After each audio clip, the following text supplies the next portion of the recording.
Hello everyone, welcome to AR education. Hindi की इस श्रृंखला में ये हमारा छठा वीडियो यूपीएससी के लिए शुरू करते हैं। सबसे पहले ये गद्यांश है। तो गद्यांश के लिए जैसा मैंने आपको बताया कि सबसे पहले हम लोग प्रश्न पढ़ेंगे। प्रश्न पढ़ने से क्या होता है कि आपको ये पता चल जाता है कि क्या पूछा गया है और कितना पढ़ना है, तो बहुत ज़्यादा आपको असुविधा नहीं होती है। तो सबसे पहले आप प्रश्न पढ़ेंगे। शुरू करते हैं हम लोग प्रश्न पढ़ना।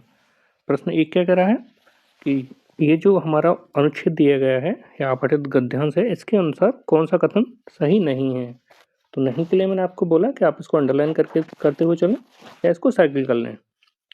प्रश्न संख्या 2 गद्यांश का जीवन धारण प्रणाली में अदृश्य रूप से एक दूसरे में कौन कौन गुथे हुए हैं। आगे चलते हैं। प्रश्न संख्या 3 बोल रहा है वायु जल मनुष्य जीव जंतु वनस्पति एवं प्लावक मिट्टी और जीवाणु ये सब जीवन धारण प्रणाली में अदृश्य रूप में एक दूसरे से गुथे हुए इस व्यवस्था को क्या कहते हैं। बेसिकली आपने ये देखा होगा कि इसमें पर्यावरण जीवमंडल प्रकाश संश्लेषण रासायनिक क्रियाकलाप, तो ये जो आपका पैराग्राफ है ये उसी से संबंधित है। तो हम लोग पढ़ना शुरू करते हैं। जी पढ़ना शुरू करते हैं।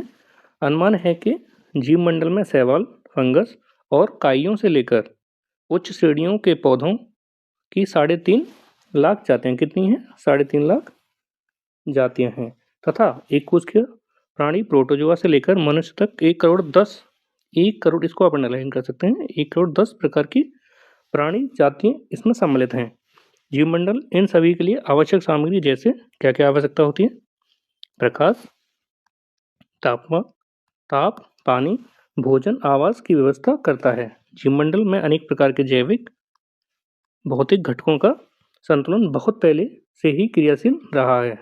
जीवन की इस निरंतरता के मूल में अन्य संबंधों का एक सुगठित तंत्र काम करता है। कौन कौन है वो वायु जल मनुष्य जीव जंतु वनस्पति एवं प्लावक मिट्टी और जीवाणु ये सब जीव धारण प्रणाली में अदृश्य रूप से एक दूसरे में गुथे हुए हैं, जो कि ये पूछा भी गया था प्रश्न में। यह व्यवस्था पर्यावरण कहलाती है। सौर ऊर्जा जीवन मंडल को बनाए रखती है और जीवन मंडल को मिलने वाली कुल ऊर्जा कितनी है हमारी 99.88% भाग इसी से प्राप्त होता है। सूर्य सतत रूप से सौर ताप के रूप में अपनी ऊर्जा को उड़ेलता रहता है। जीवमंडल में सर्वाधिक महत्वपूर्ण प्रकाश रासायनिक क्रियाकलाप पौधों से होने वाला प्रकाश संश्लेषण है। प्रकाश संश्लेषण एक जटिल प्रक्रिया है। अब हम लोग क्वेश्चन पे ध्यान देते हैं। क्वेश्चन क्या था हमारा जी क्वेश्चन है अनुच्छेद के अनुसार कौन सा कथन सही नहीं है। तो कौन सा सही नहीं है जीवमंडल में अनेक प्रकार के जैव भौतिक घटनों को संतुलित बहुत पहले से ये सही है आपका। सौर ऊर्जा जीवमंडल को बनाए रखने को जीवमंडल से को मिलने वाली कुल ऊर्जा का ये बिल्कुल ठीक है, ये फैक्ट उसमें दिया हुआ था। सूर्य सतत रूप से सौर ताप के ऊपर अपनी ऊर्जा को उड़ेलता रहता है, ये भी उसमें दिया हुआ था हमारे पैराग्राफ में। और आंसर क्या पूछा है इसका नहीं, तो नहीं के लिए आपका जो उत्तर हो जाएगा वो ठीक है। बाकी ये हमारे सब पैराग्राफ में दिए हुए थे, आप समझ पा रहे हैं। ठीक है आगे चलते हैं। प्रश्न संख्या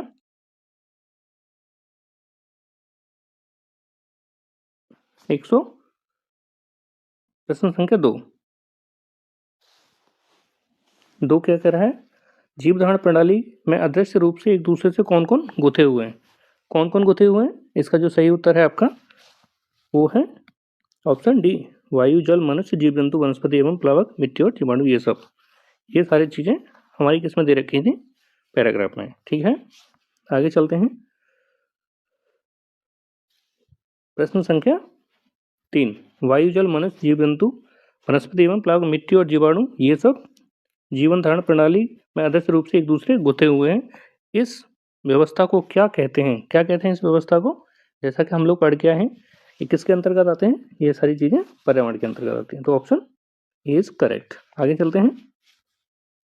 ऑप्शन 4 मूर्धन अल्पप्राण अघोष व्यंजन वर्ण का उदाहरण कौन सा है? इसका सही उत्तर क्या है? ऑप्शन ए प र ट च। ये सब आधे आधे हैं, तो इसका जो करेक्ट उत्तर है वो है आपका ट, ऑप्शन सी। बाकी आगे चलते हैं हम लोग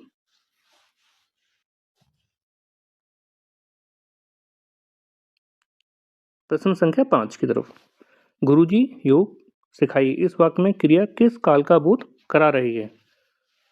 आपका सही उत्तर अपूर्ण वर्तमान, सामान्य भविष्य, सामान्य वर्तमान या सामान्य भूत।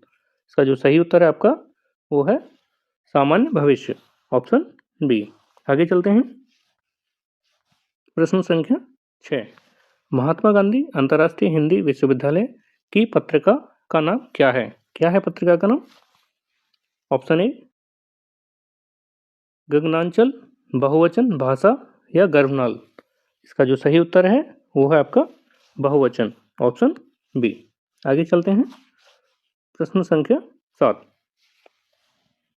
विस्मय किस रस का स्थायी भाव है? आप रस को अच्छे से पढ़ लीजिए, छोटा सा टॉपिक है और इससे एक दो क्वेश्चन आना ही है।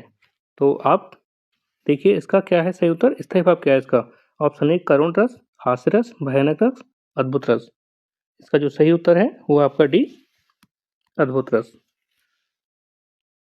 मैं आपको एक बार पुनः रसों को बता देता हूं। रस की जो कुल संख्या है वो है 9। कौन कौन से रस हैं? श्रृंगार। श्रृंगार के बारे में मैं आपको बता देता हूं। रति, इनके स्थायी भाव के बारे में। हास का हास, करुण, करुण का शोक, रौद्र, रौद्र का क्रोध,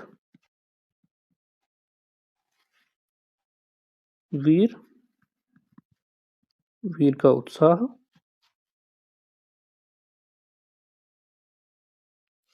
भयानक,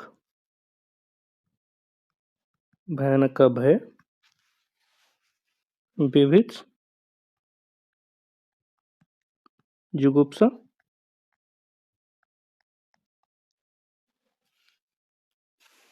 विस्मय का इसमें दे रखा है शांत का निर्वेद, शांत का निर्वेद। आप लोग अच्छे से याद कर लें, पूछे जाते हैं। आगे चलते हैं प्रश्न संख्या 8। इनमें पुल्लिंग शब्द कौन सा है? पूछा क्या गया है? पुल्लिंग। दौलत, निधि, कोष, रकम। अच्छा, पुल्लिंग और स्त्रीलिंग की पहचान मैं आपको बता देता हूं।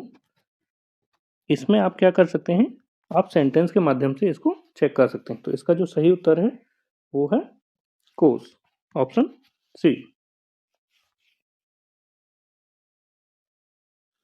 मगही किस राज्य में ज्यादा बोली जाती है? ये एक भाषा है, इसके बारे में पूछा गया है। Option A Madhya Pradesh, B Rajasthan, C Bihar, D Himachal Pradesh. इसका जो सही उत्तर है वो है आपका बिहार, ऑप्शन सी।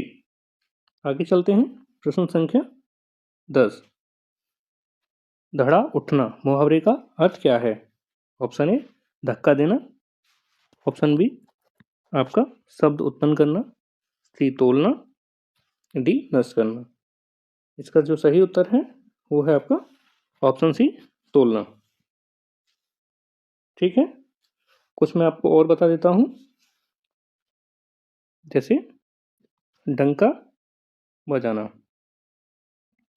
डंका बजाना इसका अर्थ होता है आपका प्रभाव जमाना, प्रभाव जमाना। ठिकाने लगाना, ठिकाने लगाना इसका होगा आपका मार डालना। ठीक है, आगे चलते हैं प्रश्न संख्या 11 की तरफ। प्रश्न संख्या 11। मेरा सारा दूध छोटी बिल्ली पी गई, वाक्य में कितने पदबंध हैं? कितने हैं पदबंध? Option A 2, 3, 1, 4। इसका जो सही उत्तर है वो है आपका ऑप्शन बी 3। आगे चलते हैं प्रश्न संख्या 12। पढ़िए इसको। हेत प्रीत से जो मिले तासो मिलियो धाय। यह उक्त किस संत कवि की रचना है? यह जो लाइन है, ऑप्शन है आप में रैदास, नानक देव, दादू दयाल, कबीर। इसका जो सही उत्तर है आपका वो है कबीर। आगे चलते हैं प्रश्न संख्या 13। सही वर्तनी वाला शब्द कौन सा है? कौन सा है सही वर्तनी? किस तरह से लिखा जाता है आविष्कार? तो इसका जो सही है वो है आपका ऑप्शन डी, आविष्कार। आप देख लें अच्छे से। आगे चलते हैं प्रश्न संख्या 14। हिंदी साहित्य का आदिकाल किस आलोचक की कृति है? क्या पूछा है? कृति, रचना किसकी है? रामचंद्र शुक्ल, बाबू गुलाब राय, हजारी प्रसाद द्विवेदी, श्याम सुंदर दास। 14 का जो सही उत्तर है वो है हजारी प्रसाद द्विवेदी, ऑप्शन सी। आगे चलते हैं प्रश्न संख्या 15। इनमें से कौन सी बोली पहाड़ी बोली नहीं है? बोली को आप एक बार अच्छे से पढ़ लें कहीं से भी, तो बोली से 1 से 2 प्रश्न आने ही हैं। छोटा टॉपिक है, आप जल्दी कवर भी कर सकते हैं इसको। ऑप्शन ए जौनसारी, गढ़वाली, कमाऊनी या मालवी। तो इसका जो सही उत्तर है वो है ऑप्शन डी। ठीक है, ये कहाँ बोली जाती है आपकी? ये राजस्थान, ये राजस्थान में बोली जाती है। ठीक है, बाकी जौनसारी, गढ़वाली, कमाऊनी ये कैसी बोलियां हैं? ये पहाड़ी बोली। आगे चलते हैं प्रश्न संख्या 16। पंजाबी का विकास किससे हुआ है? किससे हुआ है? ये रिपीटेड क्वेश्चन है, पहले भी पूछा गया। पैसाची, गढ़वाली, मगधी, राजस्थानी। इसका जो सही उत्तर है ऑप्शन ए, पैसाची। आगे चलते हैं हम लोग प्रश्न संख्या 17। मुझे छोटी बच्ची के लिए कुछ नए कपड़े खरीदने हैं। वाक्य में कौन सा शब्द कर्ता? क्या पूछा है? कर्ता। तो क्या है इसमें कर्ता? कपड़े, छोटी बच्ची, कुछ नए या मुझे। इसका जो सही उत्तर हो जाएगा वो हो जाएगा मुझे। मुझे क्या है इसमें? कर्ता। आगे चलते हैं प्रश्न संख्या 18। वासगृह शब्द का तद्भव क्या है? तद्भव। तद्भव क्या होते हैं?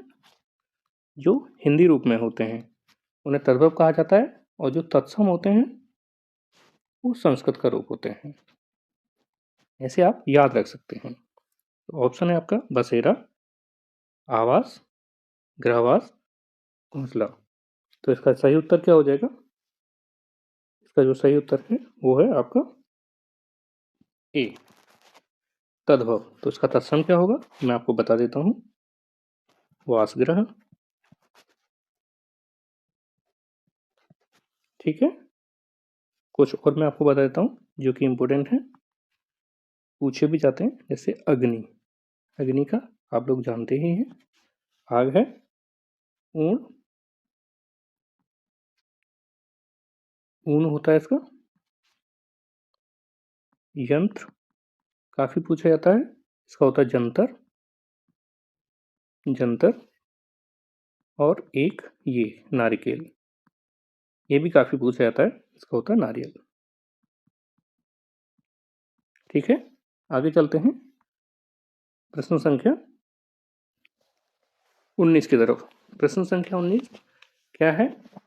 जो संविधान के अनुकूल ना हो, जो संविधान के अनुकूल ना हो। वाक्य में सही शब्द पूछा है, तो इसका जो सही उत्तर होगा, अनुकूल ना हो तो ना पे विशेष ध्यान है, तो इसका जो सही उत्तर हो जाएगा वो हो जाएगा असंवैधानिक। क्या हो जाएगा? असंवैधानिक। ठीक है, तो संवैधानिक क्या होता है वो भी हम देख लेते हैं। संवैधानिक जो संविधान के अनुकूल हो, जो संविधान के अनुकूल हो। ठीक है, कुछ और मैं वो लिख देता हूँ आपके लिए। जैसे कि जो कम बोलता हो, जो कम बोलता हो पूछा जाता है, इसको हम लोग अल्पभाषी कहते हैं। और सिर से पांव तक पूछा जाता है ये काफी। सिर से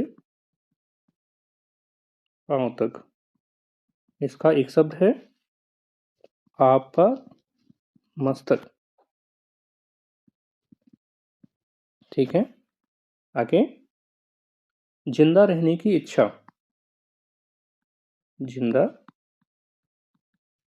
रहने की इच्छा, इसको बोलते हैं हम लोग एक शब्द में जिजीविषा। एक मिनट,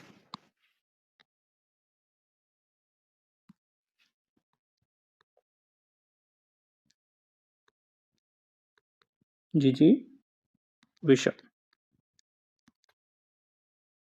इसको मैं थोड़ा ठीक लिख देता हूँ।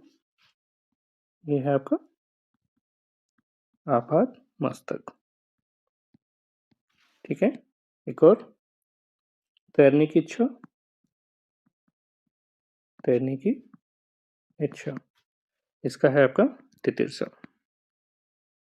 तितीर्षा, ठीक, काफी महत्वपूर्ण है। आगे चलते हैं प्रश्न संख्या 20 की तरफ। प्रश्न संख्या 20, मंत्री जी ने हड़ताल कर रहे श्रमिकों की समस्याओं को सुनने के लिए पर्याप्त समय दिया। इस वाक्य में किस प्रकार का क्रिया विशेषण का प्रयोग हुआ है? तो किस प्रकार का क्रिया विशेषण है? रीतिवाचक, कालवाचक, परिमाणवाचक या स्थानवाचक? इसका जो सही उत्तर है वो है आपका ऑप्शन सी। आगे चलते हैं प्रश्न संख्या 21 पे। इनमें से विवरण चिन्ह कौन सा है? चिन्हों को भी आप एक बार अच्छे से पढ़ लें, छोटा टॉपिक है, जल्दी कवर कर सकते हैं। तो सही उत्तर किसका क्या होगा? Option A, option B, option C, option D. क्या पूछा है? विवरण चिन्ह। उत्तर आपका सही हो जाएगा बी। बाकी के मैं आपको बता देता हूँ, ये आप लोग परिचित हैं। ये प्रश्न चिन्ह है, प्रश्नवाचक जिसे कहा जाता है। ये पूर्ण विराम है और ये आपका विस्मय, विस्मयादि बोधक चिन्ह। ठीक है, आगे चलते हैं। अलंकार। अलंकार शब्द में कौन सा उपसर्ग है? उपसर्ग, ठीक है, 22 में तो कौन सा है इसका उपसर्ग? वो है आपका ये आदमा है, ऐसे तो हो जाएगा आपका सही ये अलम। ठीक, आगे चलते हैं प्रश्न संख्या 23 की तरफ। प्रश्न संख्या 23 का क्या है? वुहान किस देश में है? ये किस प्रकार का वाक्य है? किस प्रकार का वाक्य है? संकेतवाचक, प्रश्नवाचक, निषेधवाचक या विधानवाचक? तो आप इसमें खुद देख सकते हैं इसमें कि इसको हम लोग पीछे ही पढ़ के आए हैं। ये है प्रश्नवाचक, तो वाक्य कैसा हो गया आपका? प्रश्नवाचक। ठीक है, आगे चलते हैं। प्रश्न संख्या 24, गणेश चतुर्थी से पूर्व शिल्पकार गणेश की मूर्ति बनाने के लिए दिन रात काम करते हैं। इस वाक्य में दिन रात किस प्रकार का क्रिया विशेषण है? तो इसका जो सही उत्तर है आपका किस प्रकार का है? क्या स्थानवाचक है, रीतिवाचक है, परिमाणवाचक है या कालवाचक है? इसका जो सही उत्तर है वो है आपका कालवाचक। आगे चलते हैं प्रश्न संख्या 25 की तरफ। मिलन के पल केवल दो चार, विरह कल्प अपार, यह उक्ति किस रचनाकार की है? ऑप्शन सूर्यकांत त्रिपाठी निराला, सूर्यकांत माफी सुपेंद्रानंद पंत, सुमित्रा नंदन पंत, महादेवी वर्मा, जयशंकर प्रसाद। इसका सही उत्तर क्या है 25 का? सुमित्रा नंदन पंत। आगे चलते हैं प्रश्न संख्या 26 की तरफ। मेरी गोद में बिल्ली है वाक्य में कौन सा कारक है? कौन सा कारक है? आपादन कारक, कर्म कारक, संप्रदान कारक या अधिकरण कारक?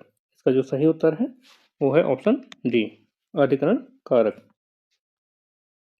प्रश्न संख्या 27, पांचवा विश्व हिंदी सम्मेलन किस वर्ष संपन्न हुआ था? Option A 1993, option B 2003, option C 1999, option D 1996। इसका जो सही उत्तर है वो है आपका ऑप्शन डी 1996। आगे चलते हैं। माफी। इनमें से कौन सा कीवर्ड शब्द के लिए कीवर्ड शब्द का अर्थ नहीं है? नहीं को हमने अंडरलाइन कर लिया, सर्किल में बंद कर लिया। इसका सही उत्तर क्या होगा? निपुण, धीवर, मांझी या मल्लाह। इसका जो सही उत्तर है आपका वो है निपुण। ठीक है, आगे चलते हैं प्रश्न संख्या 29 की तरफ। नेत्रहीन शब्द में कौन सा समास है? कौन सा है? द्वंद्व, तत्पुरुष, वहवीर्य या अव्ययभाव। इसका जो सही उत्तर है वो है आपका तत्पुरुष समास। ठीक है, आगे चलते हैं। अच्छे नागरिक राष्ट्र हित में काम करते हैं, इस वाक्य में अच्छे किस प्रकार का विशेषण है? ऑप्शन दिए हैं आपके। सार्वजनिक विशेषण, संख्या विशेषण, परिमाणवाचक विशेषण या गुणवाचक विशेषण। इसका जो सही उत्तर हो जाएगा वो है आपका ऑप्शन नंबर डी, गुणवाचक विशेषण। आगे चलते हैं हम लोग प्रश्न संख्या 31। इनमें से कौन सा शब्द कदर का पर्यायवाची नहीं है? क्या है? नहीं पूछा है। इसका नहीं है आदर, श्रद्धा, महत्व या विस्मय। सही उत्तर क्या होगा इसका? उत्तर है आपका डी सही, कदर। तो कदर के हम लोग पर्यायवाची देख लेते हैं और कौन कौन से हैं। मान, प्रतिष्ठा,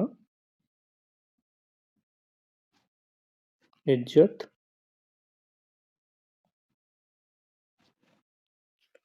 श्रद्धा, महत्व, आदर। ये किसके हैं? ये सारे कदर के हैं सभी। विस्मय के क्या होंगे फिर? आश्चर्य, अचरज, अचंभा, हैरानी, कौतुक इत्यादि। ठीक है, आगे चलते हैं प्रश्न संख्या 32। मुरारी शब्द में कौन सा समास है? कौन सा समास है? कर्मधारय समास, अव्ययभाव समास, द्विग समास या बहुव्रीहि समास। इसका जो सही उत्तर है वो है आपका ऑप्शन डी, बहुव्रीहि समास। आगे चलते हैं प्रश्न संख्या 33। स्थावर का विलोम शब्द कौन सा है? काफी इंपॉर्टेंट है और बहुत सारी परीक्षाओं में पूछा जाता है। उसका जो सही है इसको आप रट लें, इसका होता है जंगम। मैं कुछ और बता देता हूँ आपको। प्रार्थी का होता है स्वार्थी, अपेक्षा, ये भी काफी पूछा जाता है आपका, अपेक्षा। अपेक्षा का होता है आपका उपेक्षा, अपेक्षा का उपेक्षा। अवर, अवर का होता है आपका प्रवर। आकर्षण,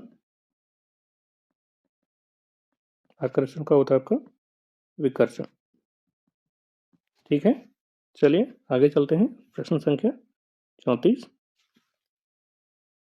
अज्ञकृत आंगन के पार द्वार के लिए कौन सा पुरस्कार प्राप्त हुआ? ऑप्शन: ज्ञानपीठ पुरस्कार, व्यास सम्मान, साहित्य अकादमी पुरस्कार, मूर्ति देवी पुरस्कार। तो इसका सही क्या है? सही उत्तर है आपका साहित्य अकादमी पुरस्कार। आगे प्रश्न संख्या 35। कथनी शब्द में कौन सा प्रत्यय है? क्या पूछा है? प्रत्यय। इस चीज का ध्यान दें, प्रत्यय पूछा है या उपसर्ग, को आप लोग हाईलाइट या अंडरलाइन कर सकते हैं। तो हमें पूछा है प्रत्यय। ऑप्शन है हमारे अनीय, ईय, नीय या कथ। इसका जो सही उत्तर हो जाएगा वो है आपका ईय। ठीक है, आगे चलते हैं प्रश्न संख्या 36। नेकी का फल बदी, लोकोक्ति का अर्थ क्या है? ऑप्शन: जो व्यक्ति सामने आए उसकी प्रशंसा करना, भलाई का बदला बुराई, सर्वत्र विजय हासिल करना, अधूरा ज्ञान। का सही उत्तर हो जाएगा आपका भलाई का बदला बुराई, ऑप्शन बी। मैं आपको कुछ और भी बता देता हूँ। देखिए, न लेना एक न देना दो, न लेना एक न देना दो। इस लोकोक्ति का मतलब होता है कोई संबंध ना रखना, कोई संबंध ना रखना। ठीक है, आगे चलते हैं। 9 दिन चले 2.5 कोस। 9 दिन चले 2.5 कोस। इसका सही उत्तर हो जाएगा, मतलब इसका लोकोक्ति का अर्थ हो जाएगा बहुत सुस्ती से काम करना, बहुत सुस्ती से काम करना। आगे, नी की और पूछ पूछ, नी की और पूछ पूछ। इसका होगा भलाई करने में संकोच कैसा। भलाई करने में संकोच कैसा। आगे चलते हैं, प्रश्न संख्या 37। पब्लिक इंटरेस्ट का हिंदी पर्याय कौन सा है? क्या है इसका? लोक लोक, लोक रुचि, लोक कल्याण या लोकहित। इसका जो सही उत्तर है वो है आपका लोकहित। ठीक है, आपने लोक कल्याण के बारे में मैं आपको बताता हूँ, इसको बोलते हैं हम लोग पब्लिक वेलफेयर। पब्लिक वेलफेयर, इसको ठीक से लिख देता हूँ, एक मिनट रुकिए जी। Public welfare, public welfare. आगे चलते हैं, प्रश्न संख्या 38। तितली के रचनाकार कौन है? कौन है? निराला, जगदीश चंद्र माथुर, जयशंकर प्रसाद या महादेवी वर्मा। आपका सही उत्तर है जयशंकर प्रसाद। काफ़ी इम्पोर्टेंट है कि आप जितनी भी रचनाएं अच्छे से याद कर लीजिए। आगे चलते हैं, प्रश्न संख्या 39। वाक्य में क्या पूछा है? अशुद्ध। इस चीज़ का भी आप विशेष ध्यान दें, पूछा क्या है, शुद्ध या अशुद्ध। उसमें अशुद्ध पूछा है, वही बताना है। रमेश धीरे धीरे भोजन करता है। रमेश धीरे धीरे भोजन क्यों नहीं करता है? तुम्हारा काम जल्दी हो जाएगा, मैं खाया हूँ। इसका अशुद्ध क्या है इसमें 39 में? तो इसका सही उत्तर है मैं खाया हूँ, ये अशुद्ध है इसका। इसका सही क्या होगा फिर? मैं खा चुका हूँ, मैं खा चुका हूँ। ठीक, बाकी ये ठीक है। आगे चलते हैं, लास्ट प्रश्न है हमारा। देव ऋषि का सही संधि विच्छेद कौन सा है? ऑप्शन ए देव प्लस ऋषि, देव प्लस अर्षि, देव प्लस वर्षि, देवर प्लस ऋषि। इसका जो सही उत्तर है वो है आपका ऑप्शन ए। ठीक है, आज के लिए इतना ही। Thank you so much.